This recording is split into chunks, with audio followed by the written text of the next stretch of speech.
So, my friends, welcome for today's discussion. But before we go to the discussion, I just want to show something for you guys, my friends on the Success Camp. Here, my friends, is your course, right? The Success Camp. I just want you to open the course like this, okay? And when you open it, you will find the course content, right? When you click course content, it will expand like this. So what you will have here, you will have the Success Camp. This is the first one, how to navigate the course content and question bank. The second one is Success Camp, right? Records. And then third section is gynecology sessions. And then gynecology study material. And then core surgical skills, right? And post-operative. And then the core surgical skills records. And then you have here, for example, subfertility sessions. So when you, and subfertility study material. So when you click here on that section, the subfertility sessions, you should find the records of the subfertility, right, module. So because I have received that, like, some people some of the candidate in the Success Camp, they ask me, okay, where are the records? I couldn't find the records. No, it is there. Okay, so all the records are available to you, all modules, material and records are available to you. So you will have the chance to revise everything, right, before the class. And this is the recommendation, right? Otherwise, you don't need to start all over again from a preparatory course. And then after we finish in the preparatory course, it will be like 6 weeks or 8 weeks before exam. So you will have your revision, intensive revision. No, so it's for us now, you are doing two things in parallel. Part of that is that you revise the topics. Some of you will need to listen to the record. Some of you maybe need only to revise the material accordingly, or some topics according to what you have achieved. But you should have a look to the module, especially those my friends who joined us for the first time and they didn't attend this course before. So sometimes they think that, okay, I know subfertility, but maybe, okay, for example, they miss an important topic of the material or part of the material. So just review your material, review the records. If you need to listen to any part of it, or if you need to revise any specific part, do it before the session, okay? Because at the session time, when we have our weekly meeting or twice weekly meeting, according to the subject, you should be ready, okay, for the discussion of the questions, and we should go into an advanced level, right? So the more that you prepare yourself, the more questions that we will be able to discuss, and this will be more benefit, inshallah, for you in the exam, okay? Because, we will you will be exposed to all the ideas and the questions and all the tricks, right? So this is the aim actually of this Success Camp. Here, my friends, today I choose to go through the website, the question bank, to go for the infertility mock test. Okay, and why is that?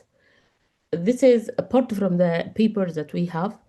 This is because, my dear friends, the infertility mock, it contain all the tricky questions that came before in the college revision resources, the EMQ of the strategy, and the one that came also in the course revision, the RCOG revision, right? So because it's a little bit, tricky, okay, I choose to go through it with you from the question bank on the website.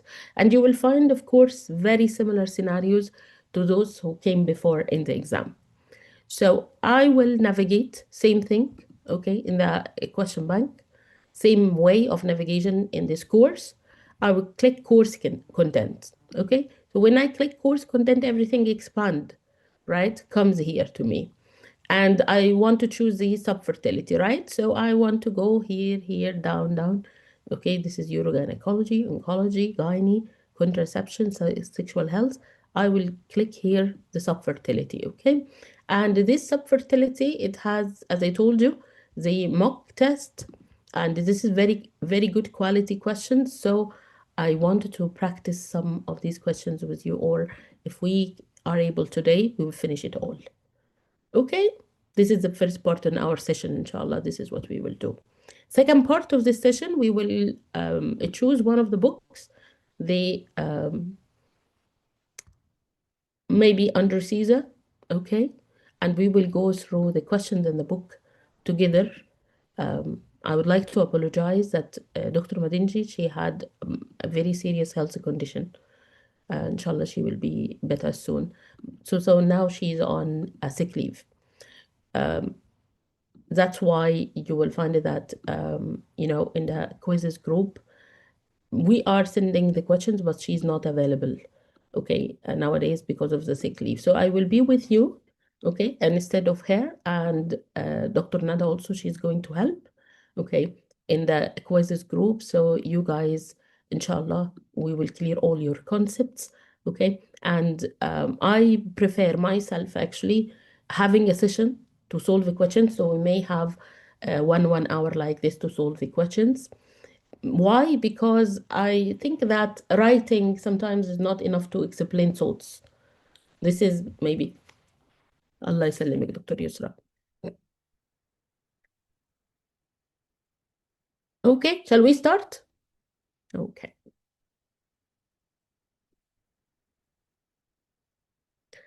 Here, my friends, we have this long EMQ, and this long EMQ, this is for each scenario. Choose a single most appropriate management option from the list. Each option may be used once, more than once, or not at all. This is a 28-year-old who have been trying to conceive for 2 years, okay, with her 30-year-old male partner. And she had a regular period. So when I read the scenario, I find that age of the couple is okay, no problem in the age, right? Here I will try to see from the history in this case what's wrong exactly. So the partner, there is irregular periods. Okay, irregular period indicate what, my friends? Irregular periods, this is indicate good ovulation or bad ovulation. What do you think? This is, of course, an indication of anovulation, right? But let's see, we have to continue reading, right? With mid-luteal progesterone of 5. Oh, so now this is confirmed an ovulation, right? No ovulation in this female. Nanogram per ml in 2 consecutive cycles. So this is confirmed, and this is, by the way, will be the first investigation that the GB will arrange for a female. First investigation for male is the semen analysis. First investigation for the female is this, okay? The progesterone, the mid-luteal phase progesterone. So in 2 consecutive cycles, there was low progesterone, so anovulation. The histosalpingogram confirmed bilateral patent tube, so no tubal factor infertility. Semen analysis confirmed the density of 7 million. Is 7 million good? Good? No, it's not good. This is oligo, right? But is that severe oligospermia, or this is just oligospermia? This is oligospermia, right? Exactly. This is mild to moderate. Okay, so moderate oligospermia, and the progressive motility 14, is that good? Motility is not good, right?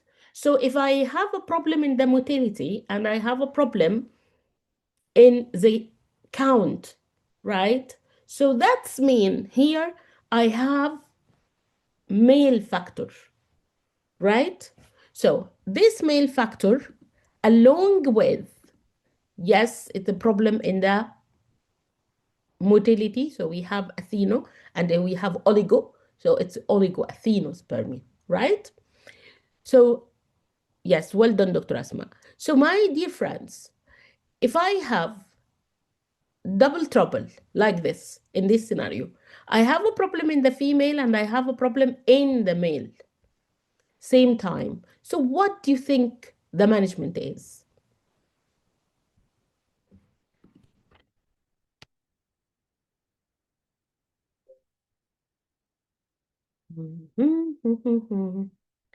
Okay, so is it IVF or is it ICSI? What do you think, my friends?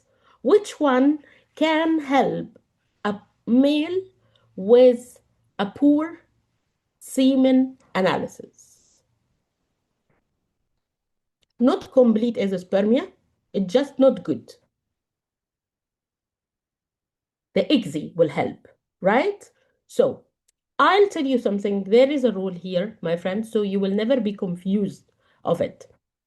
Whenever I have delayed conception or subfertility, and I have only problem of the female ovulation, only problem female ovulation, what do you think I will do?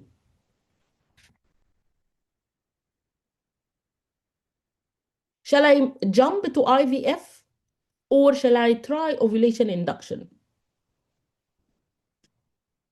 What would you do, my friends? What's your choice?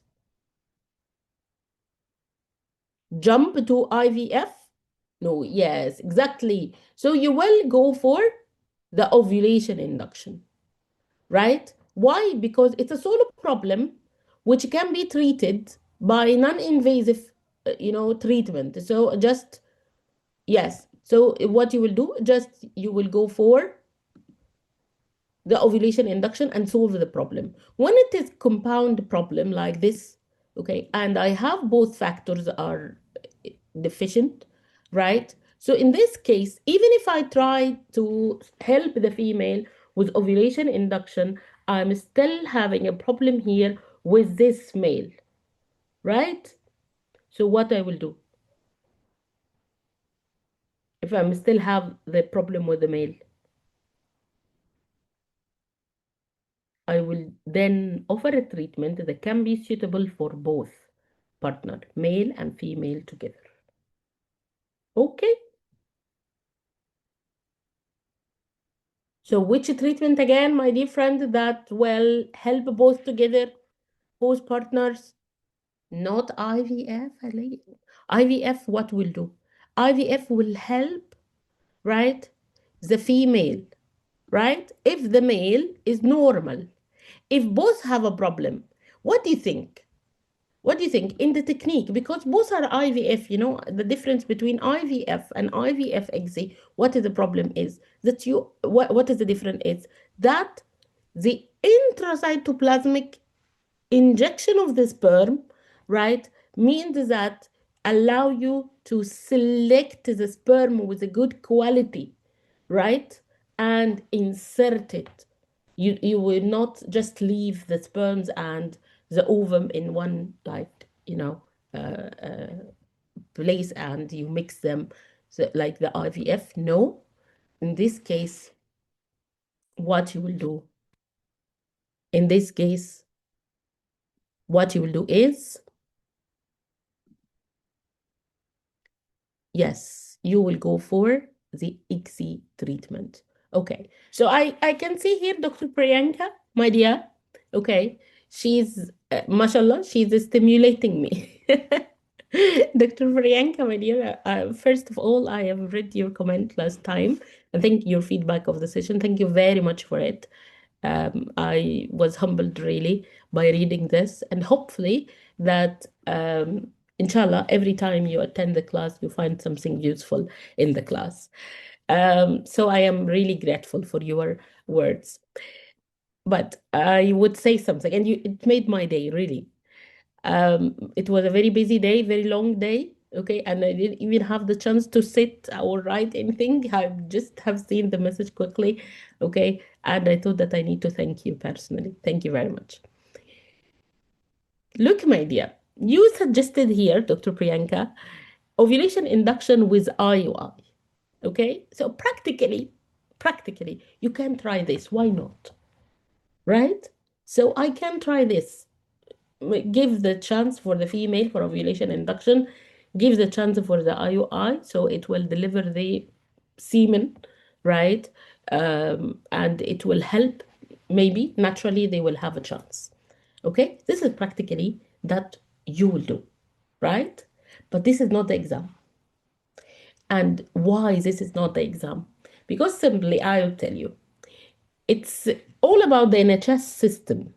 So those guidelines are in place, right?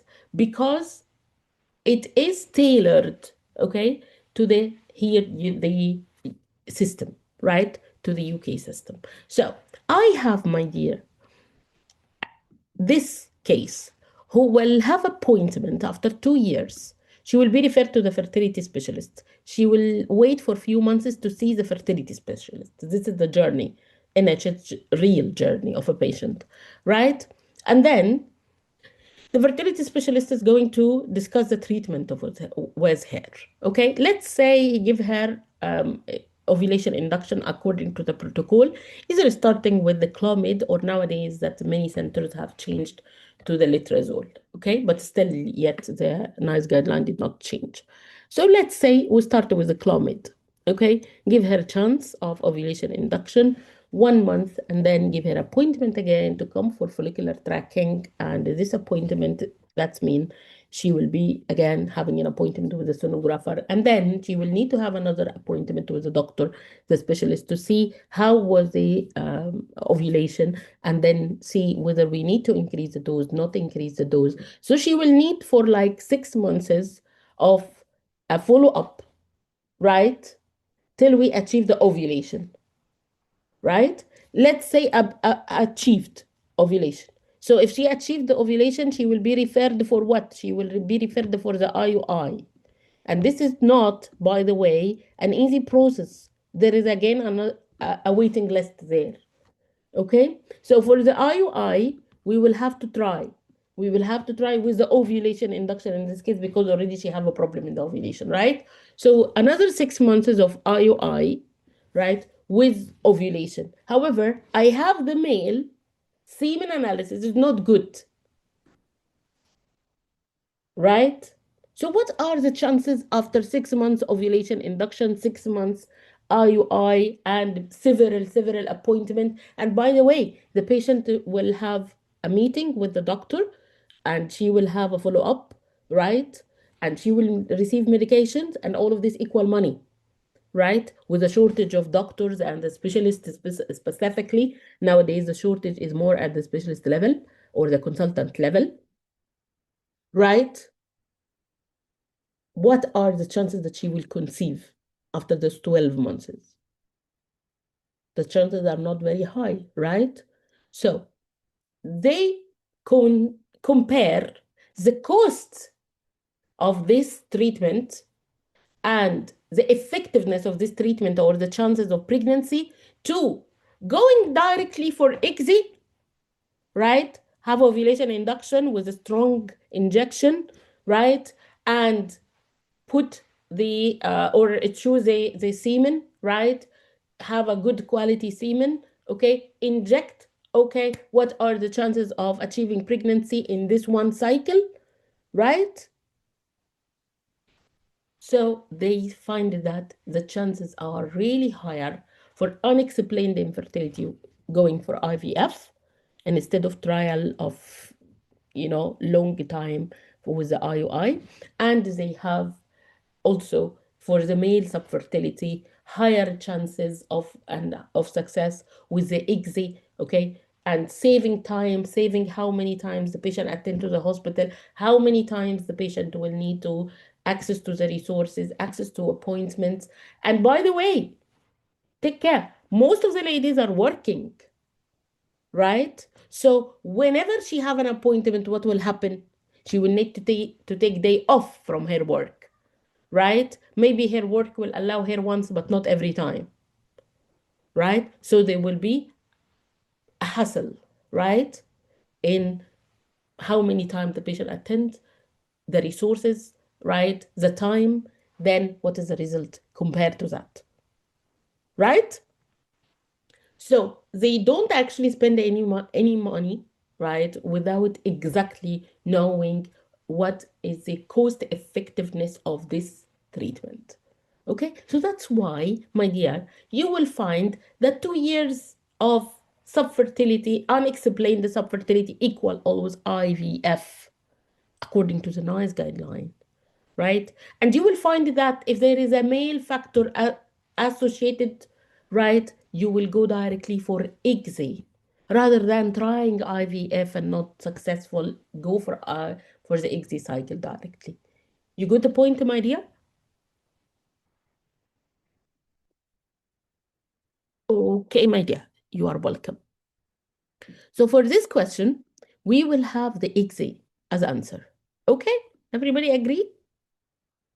Of course, we have here other, option that contain even ICSI. And when you see option, for example, surgical sperm extraction plus ICSI, why I would do surgical sperm extraction? Surgical sperm extraction, this is a treatment that can help me in obstructive azoospermia when the factory is fine, when the higher center are intact, but the problem in the transportation. So I can overcome this problem and go for surgical sperm extraction, get the sperm and perform ICSI, right? So it's not the case, right? Ovulation induction with clomiphene with IUI, this is the treatment that the NHS does not agree for, okay? Donor sperm IUI, no, why donor sperm? Not pre-implantation genetic diagnosis, not expectant, not surrogacy, not donor oocyte, ovulation induction with gonadotropin and IUI, it doesn't make any difference to the ovulation induction with clomiphene citrate with IUI. Both are not accepted. Donor sperm IVF, no, we don't need it. Ovulation induction with clomiphene citrate, I would choose that if only the problem from the female side and ovulation. Donor sperm, no. IUI, as we said, no. IVF only compared to the ICSI. In the presence of male problem, I will go for ICSI, not IVF. Okay? You got the point?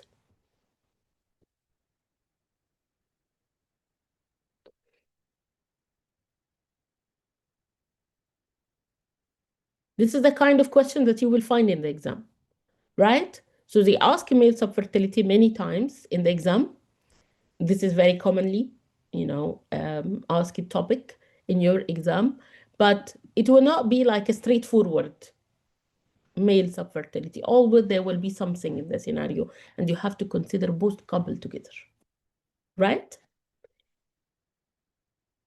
Next one, my friends, is a 28-year-old who have been trying to conceive for 2 years with her 30-year-old male partner.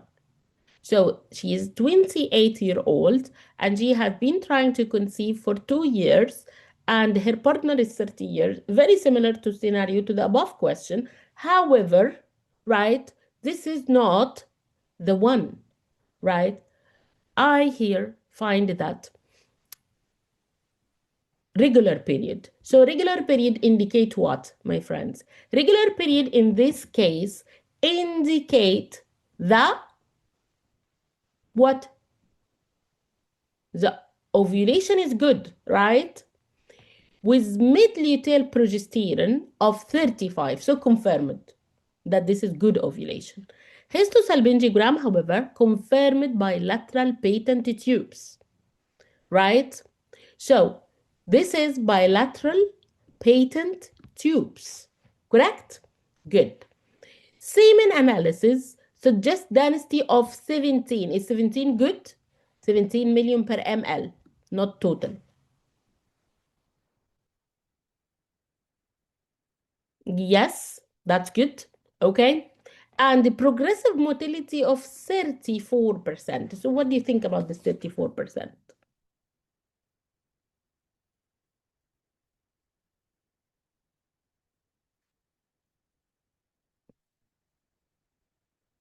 This is like a very mild, right? Okay. Okay. So what I will do in this case? So I have female, she's fine. Male is acceptable, right? Semen analysis. I am okay with it. So what is the action now for 2 years? subfertility, and I don't see a major problem here. I will go for IVF. Yes, exactly. Okay, so no other option from the available options can actually work except the IVF, right? So, see, my friends, in the EMQ, you know already, right? You know already that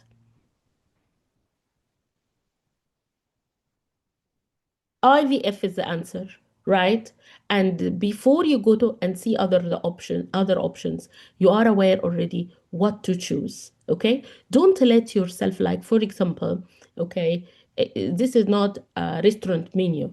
Okay, don't go to the option and see, oh, I will go to this, I will go to that. No, just go to the one that you are sure it is. Of course, you will review other option. Maybe there is a better option, right? Maybe like a comprehensive answer is there. But after you screen all options, you will eliminate, right, your choice between, for example, 2 to 3 options available there that can work, maybe because this is the RCOG, how they love it. Okay. And yes, it's the IVF as the best option available, right? Okay, good. Well done. Yes, exactly, Dr. Mona. Unexplained infertility for 2 years is equal IVF. Yes, exactly. Well done, Dr. Priyanka. So, my friends, this is another scenario. And this is a 28-year-old woman who have been trying to conceive for 2 years now with her 30-year-old male partner. And she had regular period with mid-luteal progesterone of 35. Okay, so again, ovulation is fine. Let's see. Histosalpingogram confirmed bilateral patent tube. So tubes are fine. Look to the male now. Male parameters show azoospermia, right? And he underwent vasectomy 5 years previously and subsequently failed vasectomy reversal. And the serum FSH is 10. So I have here which type of azoospermia, my friends? The one that we have explained many times. This is obstructive azoospermia. Yes, well done. So I have the higher center intact because FSH is normal. 10 is fine, right? Good.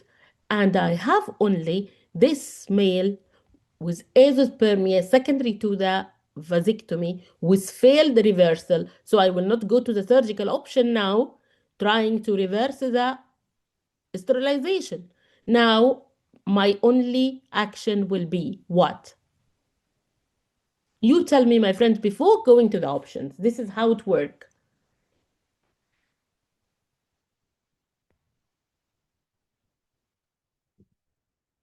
Yes, okay. So Dr. Monas, she suggested a surgical sperm extraction with ICSI. Okay, so Dr. Yusra also, she suggested the same. So anybody else? Do you agree, guys, for your colleagues' choices?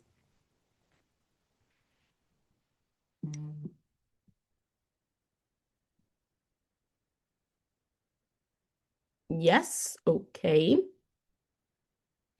Well done. Let's go to the options again. This is the final check. I know the answer in my head, right? But I will go and review options, right? For a final check, maybe there is a better option that can work, but I am solid in my concept and my concept is clear. I know what I'm doing, right? So I will go here, IVF, no. Intrauterine insemination, no, no, no. There is one option with ICSI, okay? And there is one option that contain ICSI with surgical sperm extraction. Could that be the one I'm searching for?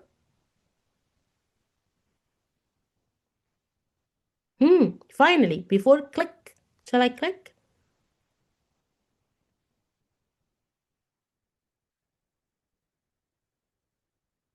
Yes, it is. Yes, yes, exactly. Thank you very much. Well done. So, my friends, again, a 28-year-old, right? So say they fix the scenario, the start of the question, right?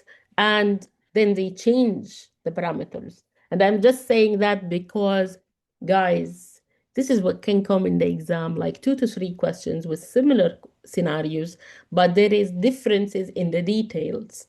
But people, what happen after the exam? They come out after the exam and they mix all the scenario, right? Because this is a human being, right? We have a limited, memory, exposed to 200 questions under stress. 100 of them are EMQ, very long scenarios with very long options. Okay, how can I remember everything in detail? I'm saying that because I was in the same experience like you, my friends, and I found it very difficult.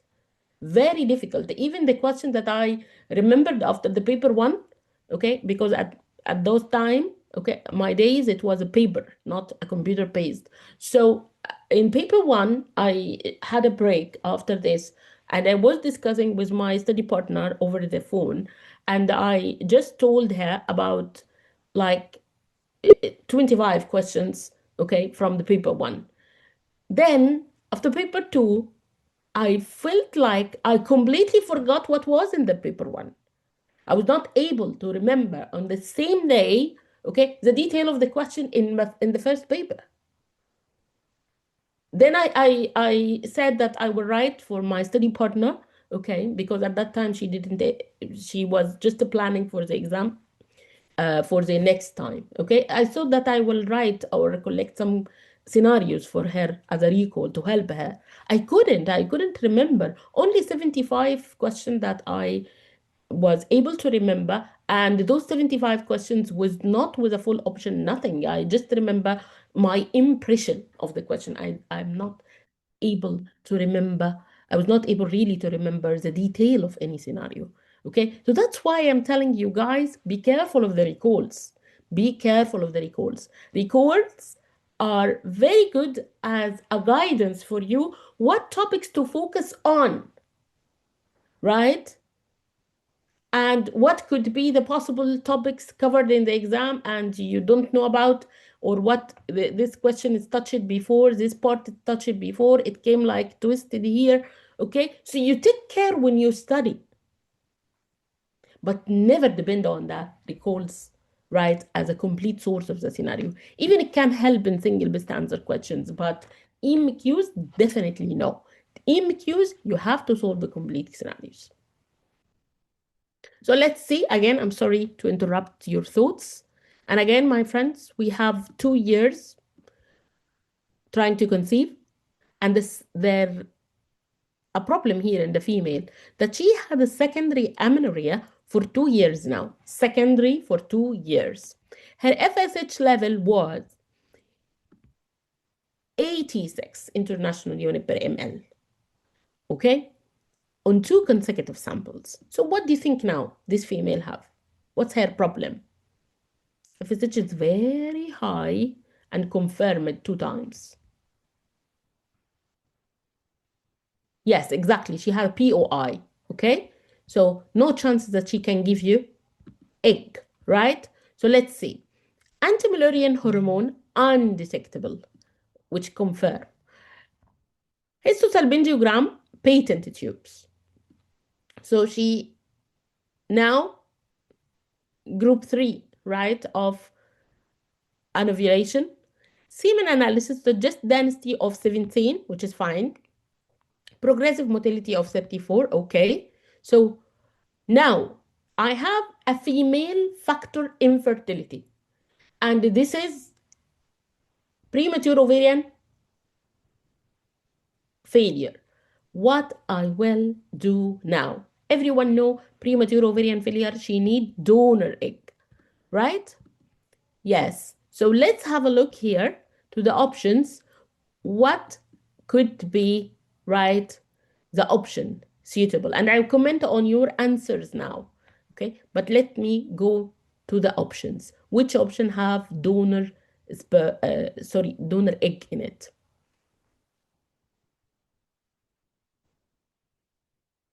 So one option have donor oocyte, right?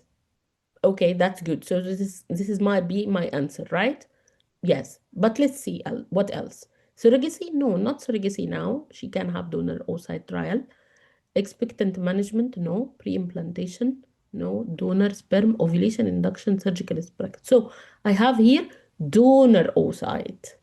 Okay, so the donor oocyte here is the best, right? Correct? Good. But I'll tell you now, Dr.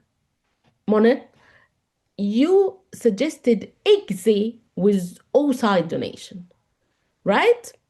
I'll tell you my idea. What is the indication of ICSI treatment? Is it male problem or female problem?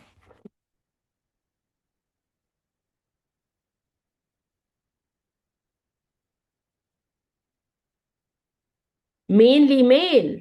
Yes. Okay.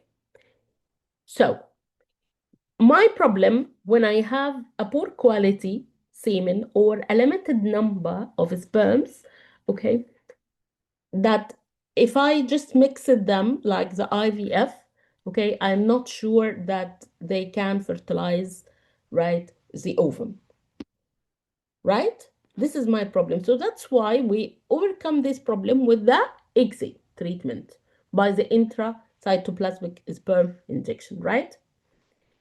Okay. But here, this male semen is good, right? 17 million per ml. So I have many, right? So many. And motility is fine. There is no problem, right? And the problem is I don't have ovum. So it's not the problem of the male at all. Once the ovum is there, do you think that IVF will be possible? A good quality ovum from a donor.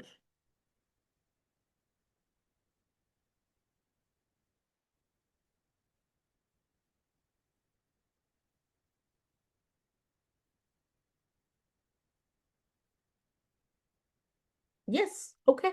So the problem in the male and the indication of ICSI most likely is severe oligospermia, for example, or poor motility like the ethinoospermia or teratospermia when there is a problem with the abnormal form of the semen, okay, or azoospermia, either obstructive or non-obstructive, okay. So we can go for ICSI because of poor semen analysis, right? Some ladies, they have, for example,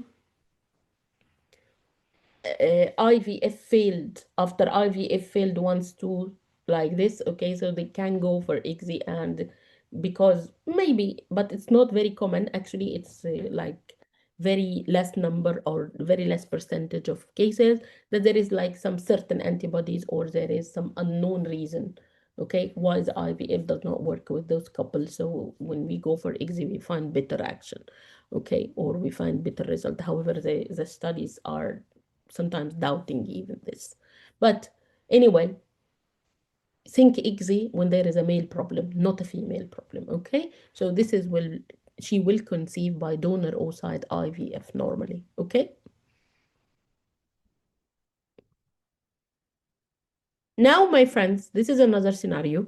And again, the same couple age, 2 years trying, irregular periods for the female, and luteal progesterone is only 5 with 2 consecutive cycles. So I have now problem in the female ovulation, right?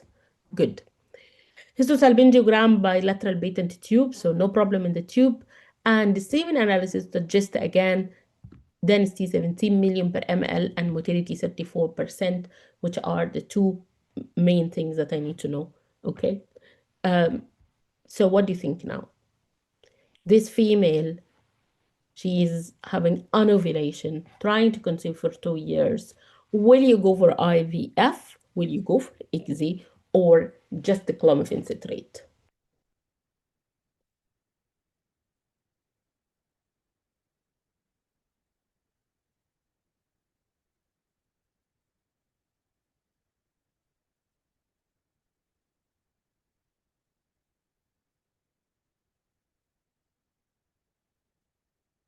What do you think? Ovulation induction. Okay. So simple trial of ovulation induction with the clomiphene, okay, can get a very good result, right? In this case, because even in the clomiphene citrate, achieving pregnancy is a good rate, right? Even comparable to the IVF, and I don't have any other problem. I have only ovulation induction. So why not trial of induction of ovulation and see the result, right? Right? Because the chances, as I told you, it's all about success rate of this treatment. What is the proved success rate? So success rate will be acceptable. Okay, so why not going for it? Now, I have options here with the clomiphene citrate. I have ovulation induction with clomiphene citrate, so it's a good option. Another option which contain clomiphene citrate is ovulation induction with clomiphene citrate plus IUI. What do you think you will choose in the exam? This one or this one? Yes, of course, I don't need IUI in this case. I don't have indication of the IUI, right? So I would go only for ovulation induction with the clomiphene citrate. Okay, good. Yes, I am applying the NICE guideline. Yes, and this is what all required in the exam. So let's have here, we still have some scenarios. What do you think? Is it fun so far?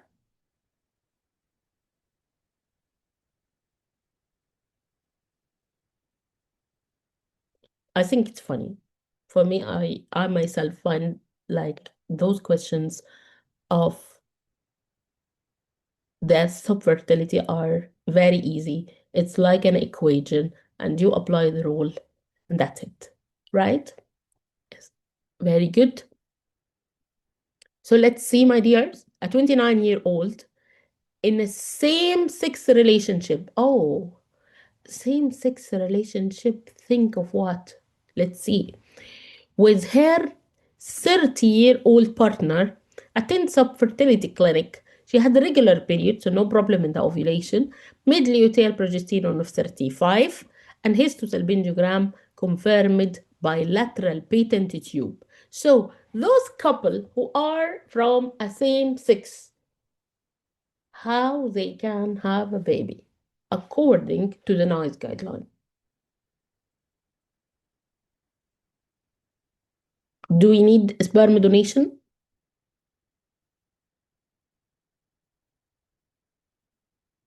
Yes, of course. Okay. Okay. So this sperm donation will be with IVF or with IUI.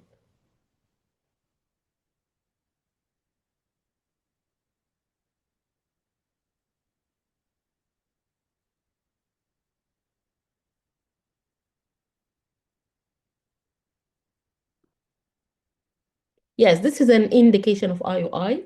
Yes, right? So let's see what is the option there that can, be correct. So there is IUI only. This is one option. There is donor sperm only as one option. So this is can be okay. This is can be okay, but still I'm comparing which one is the best. Let's see. Ovulation induction with clomiphene citrate. Donor sperm IVF. No, I don't need it. Ovulation induction with gonadotropin and IUI. No, I don't need ovulation induction. She already ovulating. Donor oocyte, no. Surrogacy, no. Expectant management, no. Donor sperm IUI. What do you think now? Which option you will choose? You will go for intrauterine insemination IUI, donor sperm IUI, or a combined option, combo offer.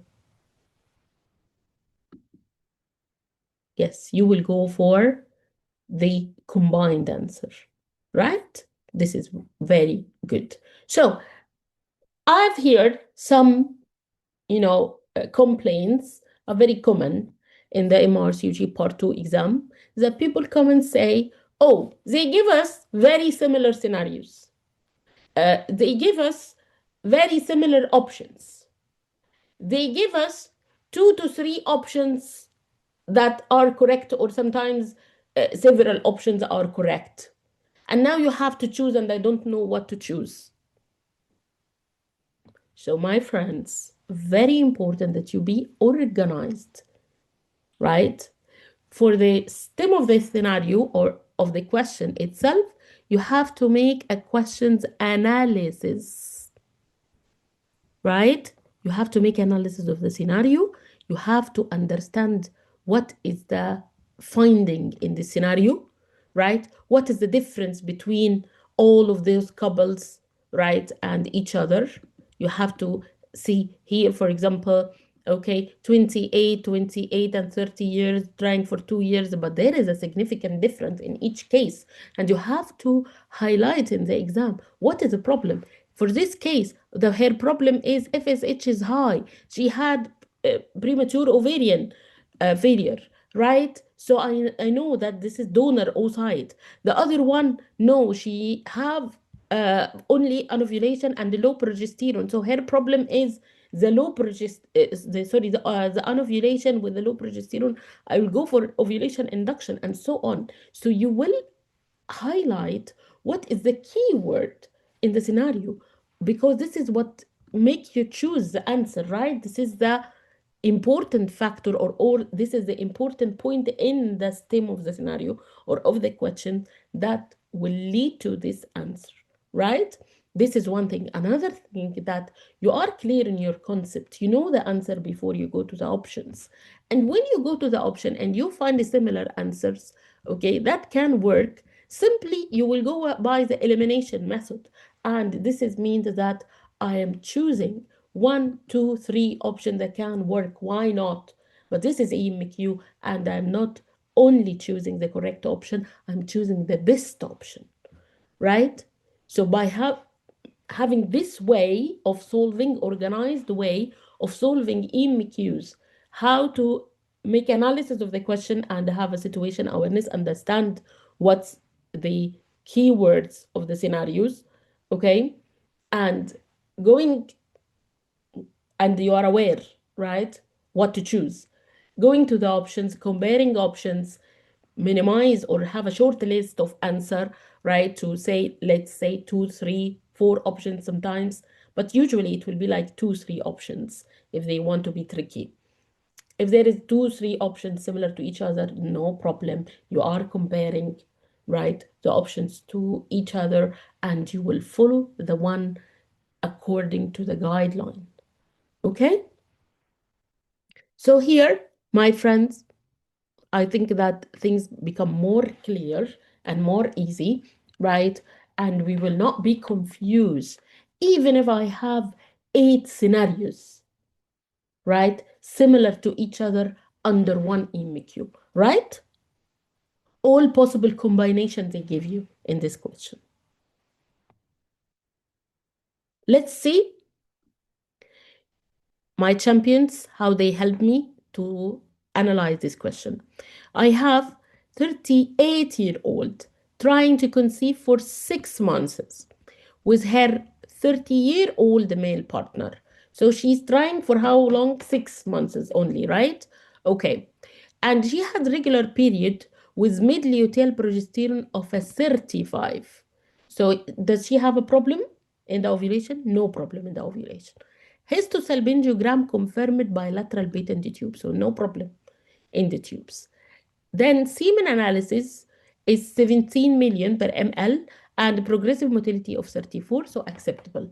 So what I will do for those couple now? What do you think? Yes, well done, my dear Dr. Priyanka. Well done. Nothing to do. Yes, exactly, Dr. Yusra. Wait.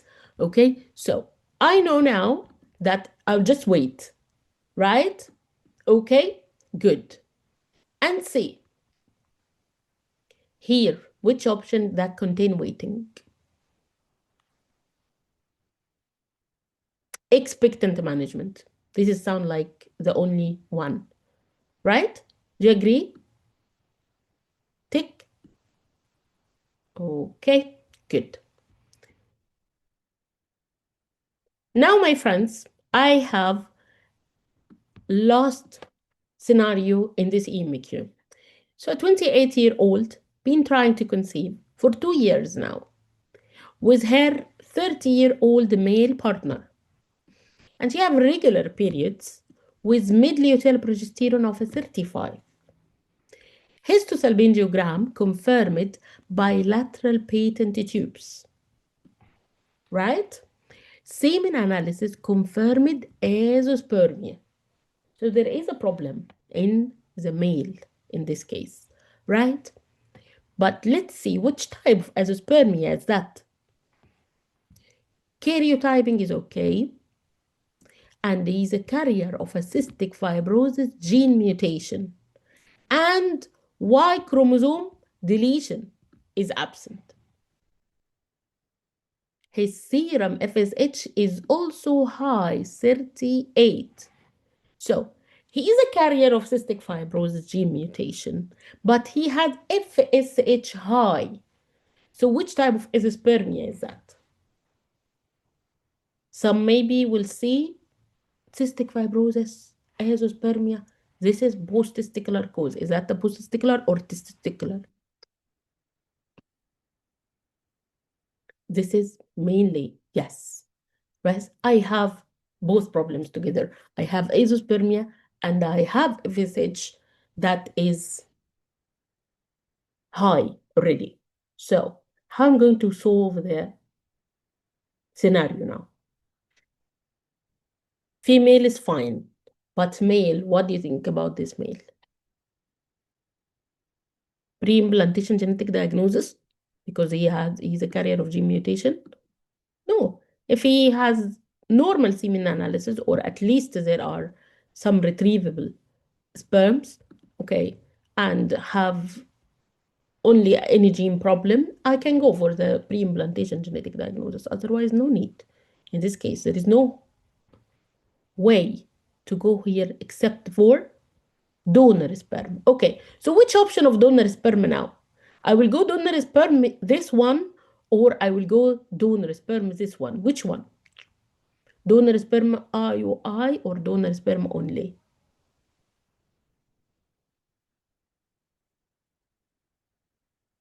What do you think?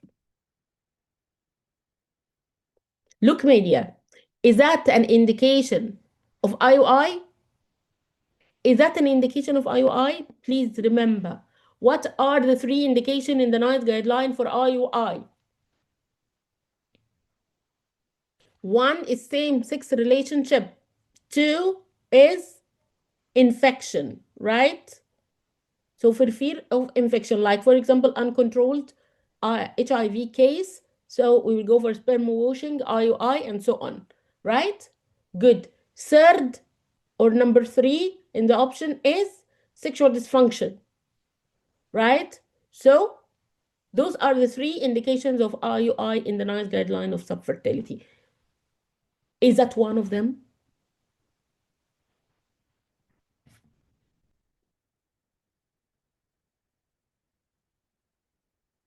Guys, we are applying the guidelines by word. Because this is not a clinical scenario in life, right? This is an exam of membership. They want to know if you are following the guideline and you are following the evidence or not. So please tell me, do you have an indication of IUI in this case? Yes or no? I need everyone attending the meeting to answer yes or no, please. No, good.